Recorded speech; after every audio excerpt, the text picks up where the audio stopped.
ख्वाजा आसिफ को ना बड़ी दर्द उठी है कि वैसे सही है, अवामी नुमाइंदे हैं और अवाम की दर्द में उनका बनता भी है कि उन्होंने कहा कि कैसे स्पीकर और डिप्टी स्पीकर और चेयरमैन सेनेट जो है वो अपनी तनख्वाहें उनकी 2-2 ढाई-ढाई लाख थी, अब वो 21-25 लाख, कोई 21 लाख ले रहा है, कैसे हो सकता है। उन्होंने ट्विटर पे इतनी लंबी चौड़ी पोस्ट लिखी, उसके बाद बेचारी स्पीकर स्टाफ को एक खत लिखना पड़ा कि इसमें हमारा कोई कसूर नहीं है। ज़रा पंजाब असम्बली की तरफ भी आए, वहाँ पे जो एक्ट पास हो रहे हैं, जो सैलरी अलाउंस प्रिविलेजेस एक्ट 1975 में तरमीम की गई हैं, उसकी तरफ देखें।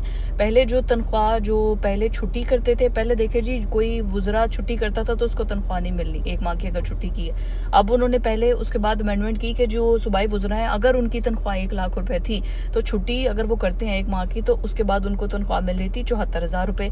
इसी तरह जो पंजाब के अंदर जो पहले का इनका एक्ट था, उसके मुताबिक वुज़रा को 1 माह की छुट्टी पर माहाना 74,000 की बजाय पूरी तनख्वाह 9,60,000 रुपये मिलेगी। मुबारक हो। जबकि स्पीकर पंजाब असम्बली को 1 माह की छुट्टी पर जो तनख्वाह मिलती थी वो मिलती थी 1,25,000 की बजाय अब पूरी तनख्वाह 9,50,000 रुपये मिलेगी। डेप्यूटी स्पीकर को 1,20,000 तनख्वाह मिलती थी और अगर वो 1 माह की छुट्टी करता था तो अब छुट्टी करने पर उसको पूरी तनख्वाह 7,75,000 रुपये मिलेगी। ये तरमीम जो की गई हैं ये वुज़रा की तनख्वाहों में इजाफे के लिए बेहद ज़रूरी थी, क्योंकि उनका गुजारा नहीं हो रहा था।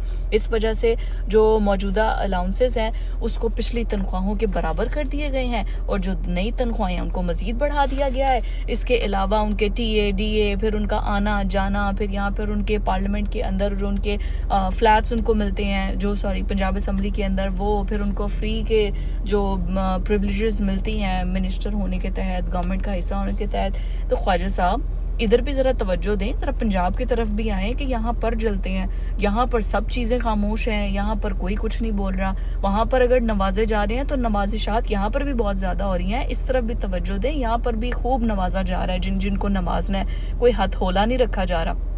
और कमाल है वैसे ऑपोजिशन वाले भी उधर पंजाब असम्बली के अंदर कम से कम शोर, बल्कि वो क्या शोर मचाएं, जो 26 लोग धरना दे जो शोर मचा रहे थे, जिन्होंने स्पीकर डाइस का घेराव किया था, उन बेचारों को तो डी सीट करने के लिए वो इलेक्शन कमीशन तक पहुंच गए हैं। पहले उनको 10-10 20-20 लाख के जुर्माने किए गए हैं, उसके बाद उनको डी सीट करवाने के लिए पहुंच गए हैं। तो मतलब ये तो आज़ाद ऑपोजिशन है यहाँ पर, समझ आई, यहाँ पर यही तो आज़ाद ऑपोजिशन है। तो अब आगे देख लें हम कैसे तरक्की करेंगे।